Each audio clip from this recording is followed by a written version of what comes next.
सभी को नमस्कार। मैं हूं आपका हिंदी अध्यापक श्रीकांत सारहूम।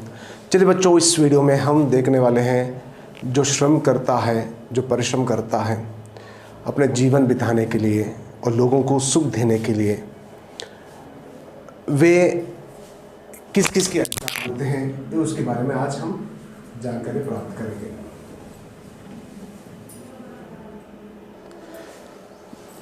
ये जो पाठ है श्रम करने वालों के बारे में, एक महान व्यक्ति ने दूसरे महान व्यक्ति के साथ प्रश्न किया करते हैं, तो उन्होंने उत्तर देते हुए इस तरह से बताते हैं, जो परिश्रम करता है जग में वही पहला सुख पाना चाहिए, ऐसा वो कहते हुए उपदेश देते हैं जो प्रश्न पूछने वालों से।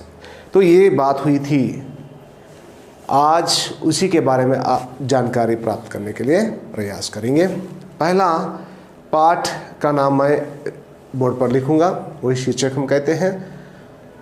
बाद में पाठ क्यों दिया गया है 10वीं कक्षा के अंतर्गत, ये जो चर्चा हुई है, कहाँ किन दोनों के बीच में ये बात निकली है, कहाँ से ये पाठ ली गई है, पूरी जानकारी हम जानेंगे। पहला जो पाठ है, पाठ का नाम है कन कन का अधिकारी।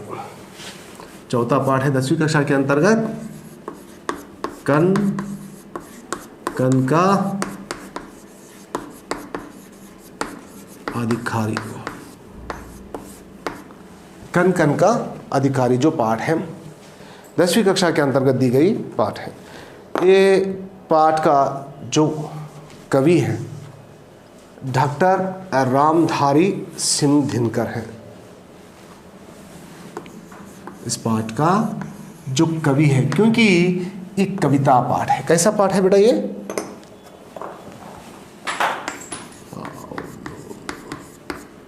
कविता पाठ है। इस पाठ का जो डॉक्टर रामधारी सिंह दिनकर, डॉक्टर रामधारी सिंह दिनकर, ये जो कविता के जो कवि है। हर पाठ की तरह इस पाठ के अंतर्गत भी उन्मुखीकरण, उद्देश्य, विधा विशेष, कवि परिचय, विषय प्रवेश, कविता, अर्थ ग्रह्यता, प्रतिक्रिया, अभिव्यक्ति, सृजनात्मकता, साथ ही साथ भाषा की बात, इस तरह पाठ का रूप दिया गया है। हर पाठ में भी इसी तरह से होता था, कवि की जगह लेखक, क्योंकि वो कहानी अगर रहा तो निबंध, तो अलग अलग होता है। मगर इस पाठ के अंतर्गत जो है कविता पाठ है, इसलिए यहाँ पर उन्मुखीकरण में एक छोटा सा गद्यांश दी गई है, बाद में कुछ प्रश्न, उसके बाद उद्देश्य, पाठ क्यों दी गई है, उसके बाद विधा विशेष, कवि परिचय, विषय प्रवेश, कविता, भाषा की बात। आज हम ये देखने का प्रयास करेंगे। पहला उन्मुखीकरण में क्या दिया गया, पहला मुद्दे में क्या दिया गया है देखेंगे। एक महान व्यक्ति के बारे में दिया गया है उन्मुखीकरण में। वे कौन है? गांधी जी हैं। पता है ना, वो हमारे जाति पिता है, राष्ट्रपिता। सूत कातते गांधी जी, कपड़ा भूनते थे, चुनते थे अनाज के कंकर, चक्की पीसते थे। ऐसा था उनका आश्रम, गांधी जी के लिए पूजा के समान था श्रम। ये गाने के रूप में भी गा सकते हैं हम, यहाँ पर मैं साधारण से रूप से ही बताया। सूत कातते थे गांधी जी, कपड़ा बुनते थे, चुनते थे अनाज के कंकर, चक्की पीसते थे। ऐसा था उनका आश्रम, गांधी जी के लिए पूजा के समान था श्रम। यहाँ पर ये जो उन्मुखीकरण में जो दिया गया है, उसमें से कुछ प्रश्न यहाँ पर पूछी गई है। देखिए ये क्या पूछा गया है। गांधी जी क्या क्या करते थे? गांधी जी क्या करते थे? सूत कातते थे। सूत को क्या करते? कातते थे। कपड़ा भूनते थे। गांधी जी सूत काटते थे और कपड़ा भूनते थे, ये हम लिख सकते हैं। और अनाज में से कंकर भी चुनते थे, चक्की भी पीसते थे, ये भी लिख सकते हैं।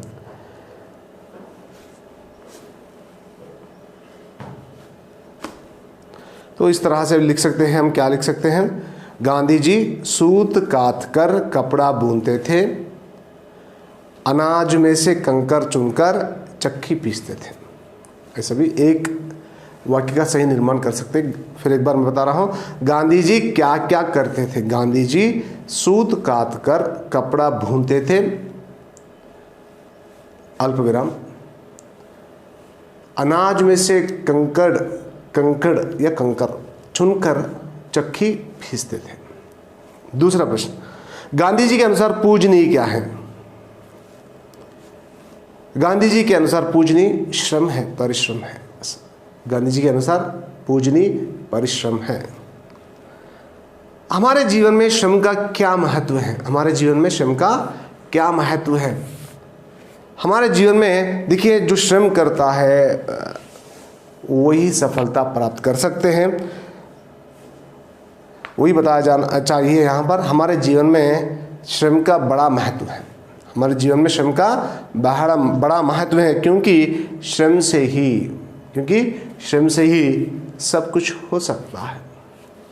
वही बताना, हमारा जीवन में श्रम का बड़ा महत्व है, क्योंकि श्रम से ही सब कुछ हो सकता है, वो हम बता सकते हैं। उद्देश्य, पाठ देने का उद्देश्य क्या है? डॉक्टर रामधारी सिंह दिनकर जी जो पाठ लिखा है, कन कन का अधिकारी जो पाठ है, तो पाठ का जो कवि जो है डॉक्टर रामधारी सिंह दिनकर, पाठ देने का उद्देश्य यहाँ पर बता दी गई है। पाठ देने का उद्देश्य देखेंगे अब। ये पाठ छात्रों को सामाजिक काव्य सृजना की प्रेरणा देते हुए समाज कल्याण व उदारता की भावना का विकास करता है। देखिए, समाज में विषयों को लेकर, समाज में होने वाले विषयों को लेकर, समाज में जो विषय है उसे चुनकर काव्य लिखने की प्रेरणा देना इस पाठ का मुख्य उद्देश्य है। तो सामाजिक विषयों को लेकर काव्य की सृजना करना इस पाठ का मुख्य उद्देश्य है। दूसरा मुद्दा यहाँ पर बताया गई है समाज कल्याण व उदारता। तो उदारता जो भावना है उसे बढ़ाने का, समाज कल्याण मतलब सोशल वेलफेयर जो होता है, समाज के लिए जो कल्याण होता है, मतलब सभी के लिए अच्छा जो चीज़ हम कर सकते हैं, वो ऐसे भावनाओं को, करतूतों को लेकर चलना है, वो अपने अंदर जो विकास करना है, बस वही इस पाठ का मुख्य उद्देश्य है। समाज कल्याण व उदारता की जो भावना है, ये हमारे मन में इसे विकास करना है, डेवलप करना है। उदारता भावना, कोई भी आपके सामने गरीब है, अनाथ है, तो उसकी रक्षा करना, नहीं तो उसकी सहायता करना, मदद करना, ये हमारे लिए एक कर्तव्य, एक कार्य के रूप में जैसे बना लेना, ऐसे भावनाओं को बढ़ा लेना, ये हमारा कर्तव्य है। इस पाठ का उद्देश्य वही है, इसे बढ़ाना उसका उद्देश्य है। इसमें श्रम का महत्व बताया गया है। इसमें क्या बताया गया है? इस पाठ में क्या बताया गया है? श्रम का महत्व। देखिए यहाँ पर कन कन का अधिकारी, जो कन कन है धरती के अंदर जो कन कन बचा हुआ है, हर कन में जो भी है, हर कन मतलब होता है जो उससे सुख पाने का जो भी चीज़ है, किसे देना है? अधिकारी कौन बनता है? जो श्रम करता है। पाठ का उद्देश्य मतलब श्रम का महत्व यहाँ पर बताया जा रहा है। मेहनत ही सफलता की कुंजी है। देखिए, सफलता प्राप्त करना है मुझे, मैं आईपीएस मैं तो आईपीएस बनना है, तो डॉक्टर बनना है, तो कुछ भी जो मेरा लक्ष्य जो है उसे बनने के लिए हम क्या करना चाहिए? परिश्रम करना चाहिए। तो यहाँ पर वही दी गई है। क्या बताया गया है कि मेहनत ही सफलता की कुंजी है। जो मतलब जिस ताला को खोलने के लिए, तोड़ने के लिए तो हथौड़ी, पत्थर कुछ भी ले सकते, खोलने के लिए दोबारा इस्तेमाल कर सकते, जब खोल सकते तो सही तरह के। तो यहाँ पर कहने का मतलब क्या है? जब ताला को तोड़ने के लिए, ताला को खोलने के लिए जिसकी उपयोग हम जो करते हैं कुंजी की, तो यहाँ पर वही बताया जा रहा है। श्रम मतलब वो सफलता है, सफलता प्राप्त करने के लिए, उसे खोलने के लिए किसकी ज़रूरत पड़ रही है? कुंजी की। कुंजी कौन है यहाँ पर? श्रम है। तो यहाँ पर वही बताया जा रहा है, श्रम का महत्व बताया गया है। मेहनत ही सफलता की कुंजी है। मेहनत ही सफलता की कुंजी। सफलता जो प्राप्त करना है तो उसे खोलने की क्या मतलब किसकी ज़रूरत है? कुंजी की ज़रूरत है, उस चीज़ की ज़रूरत है। तो उस चीज़ कौन सी है? यहाँ पर श्रम ही है। यहाँ पर वही बताया जा रहा है। मेहनत करने वाला व्यक्ति कभी नहीं हारता। जो श्रम करता है, जो परिश्रम करता है, वो कभी नहीं हारता है। वही बताया, वो हमेशा सफल होता है, क्योंकि काल्पनिक जगत को साकार रूप देने वाला वही है। इसलिए श्रम करने वाला ही कण कण का अधिकारी है। जो श्रम करता है वही कण कण का अधिकारी है। इस तरह यहाँ पर बताई गई है। विधा विशेष, इस पाठ का विधा कविता पाठ है। कैसा पाठ है बेटा? विधा मतलब किस तरह की पाठ है? ये कविता पाठ है। पहला पाठ जो था बरसते बादल, वो कविता पाठ है। दूसरा पाठ कौन सा था? ईदगाह, वो कहानी है। तीसरा कौन सा है? माँ मुझे जाने दे, वो भी कविता पाठ है। चौथा कौन सी पाठ है बेटा? कण कण का अधिकारी, ये भी कविता पाठ है। इस तरह विधा जो कहते हैं पाठ का जो रूप होता है। कम शब्दों में अधिक से अधिक भाव प्रकट करने की क्षमता इसमें निहित होती है। देख, कविता की जो विशेषता है यहाँ पर वही बताया जा रही है। तो कविता में क्या होती है? कविता में कम शब्द होते हैं, विस्तार रूप से उसका भाव होता है। तो कम शब्दों में अधिक भाव को प्रकट करने की जो क्षमता है वो किसके अंतर्गत दिखाई देता है? कविता के अंतर्गत दिखाई देता है। तो ये बताई जा रही है। अगला जो मुद्दा है यहाँ पर कवि परिचय के बारे में दी गई है। तो यहाँ पर कवि का जो परिचय है, कौन है कवि?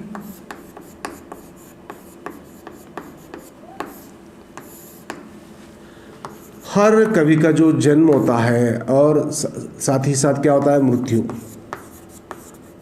क्योंकि जो मतलब होता है पुराने ज़माने की जो भी हो, तो उसके बारे में अगर लिखना चाहे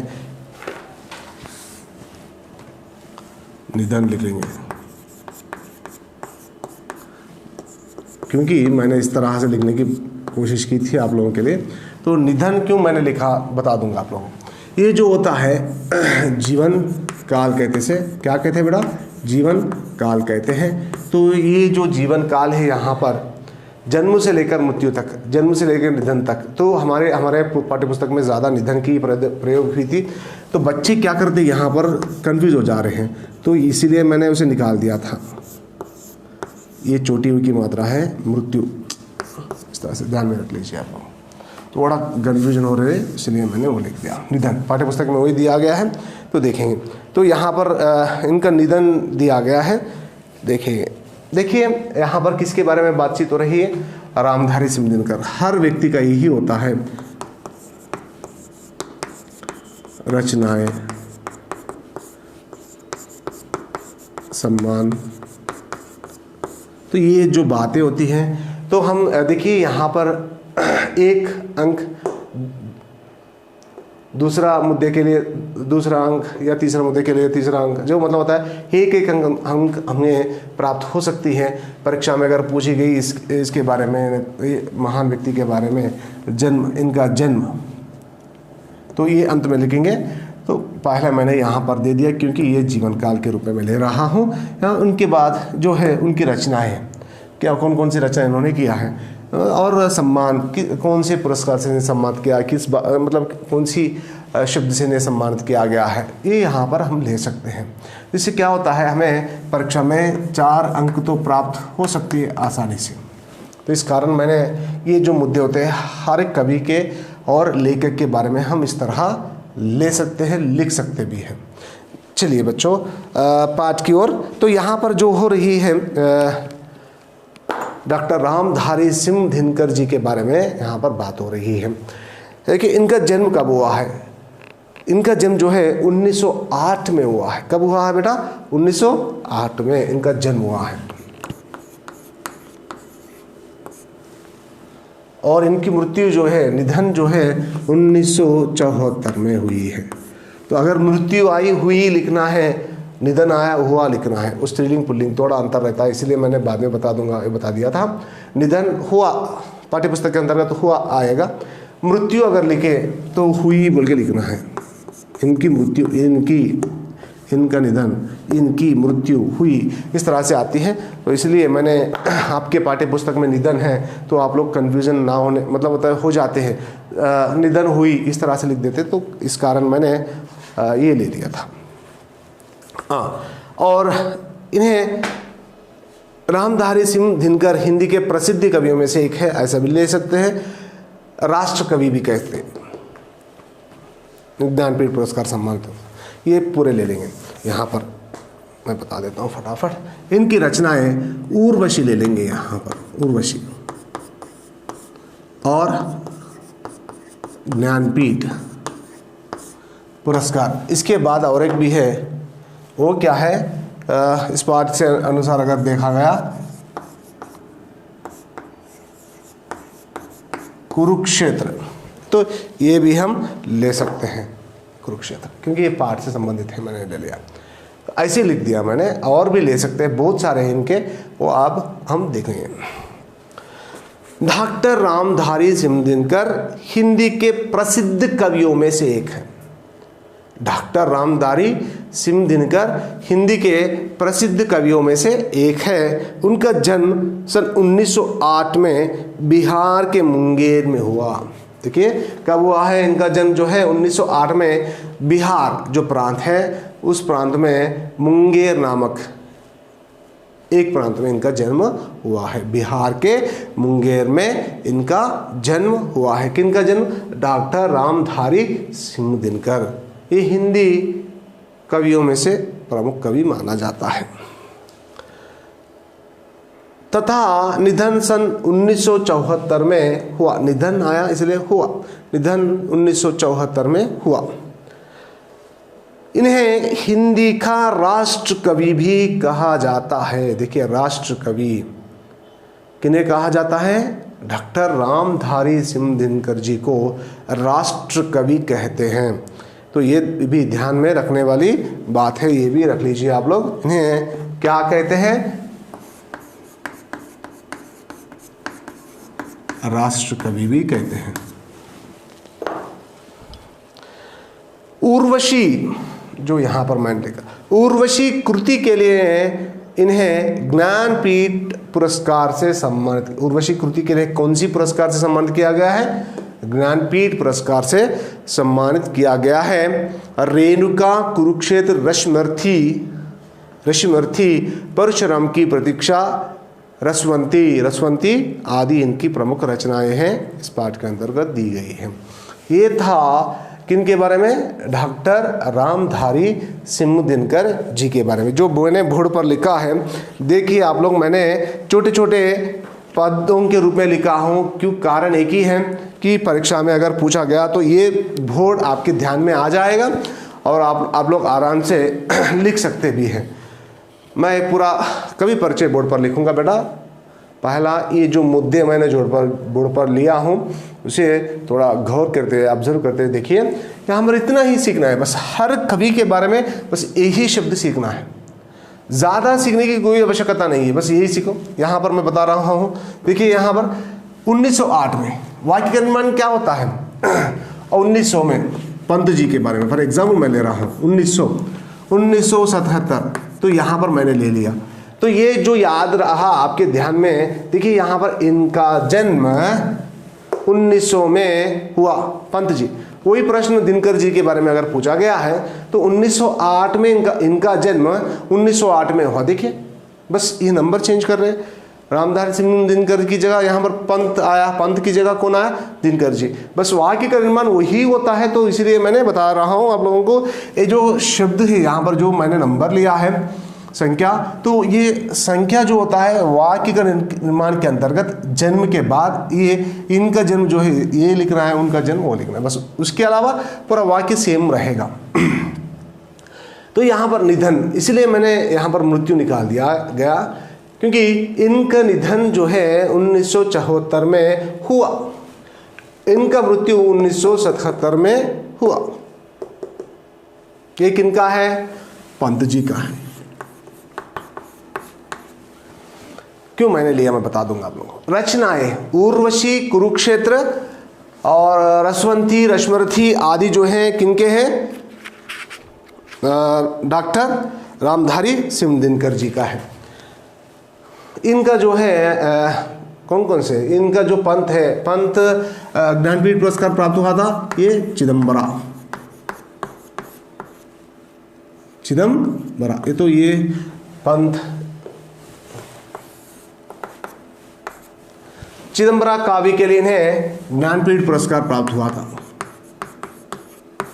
उर्वशी कृति के लिए इन्हें कौन सा पुरस्कार प्राप्त हुई, तो ज्ञानपीठ पुरस्कार। तो यहाँ पर देखिए मतलब हर कवि का वही होता है, जन्म निधन रचनाएं सम्मान, इनका भी वही है, जन्म निधन रचनाएं सम्मान। तो ये जो बातें हैं यही सीखना है, ज़्यादा सीखने की कोई आवश्यकता नहीं है बस। हाँ देखिए यहाँ पर क्या हो, जन्म है, इनका जन्म 1908 में बिहार के मुंगेर में हुआ। देखिए ये सब याद रखना है, बिहार के मुंगेर में हुआ है। निधन, इनका निधन 1974 में हुआ।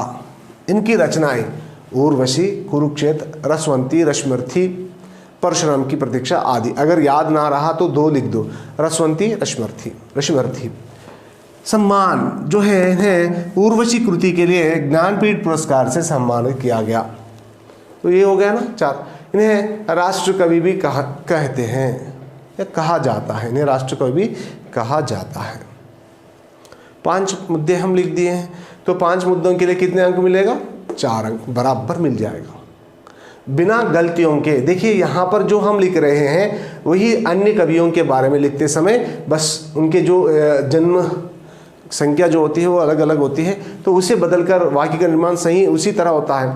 तो हम प्रैक्टिस जो करते हैं तो एक कवि के बारे में अगर प्रैक्टिस किए तो अन्य कवियों के बारे में भी आराम से लिख सकते हैं। एक लेखक के बारे में अगर हम सीखे हैं सही तरह की शब्दों का जो प्रयोग, वाक्यों का निर्माण, तो अन्य लेखकों के बारे में भी हम लिख सकते हैं आसानी से।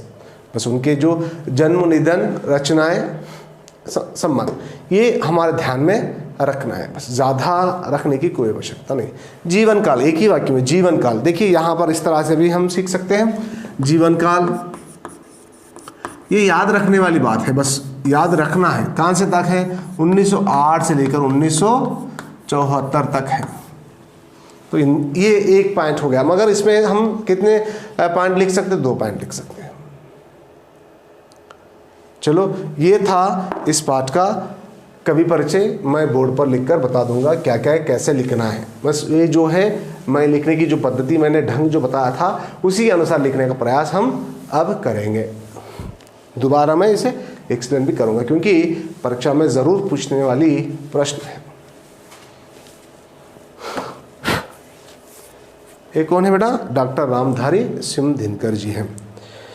चलिए बच्चों इस वीडियो को मैं यहीं समाप्त करता हूँ। अगली वीडियो में किस तरह से वाक्य का निर्माण करते हुए कवि परिचय लिखना है मैं लिखा दूंगा। तब तक के लिए धन्यवाद।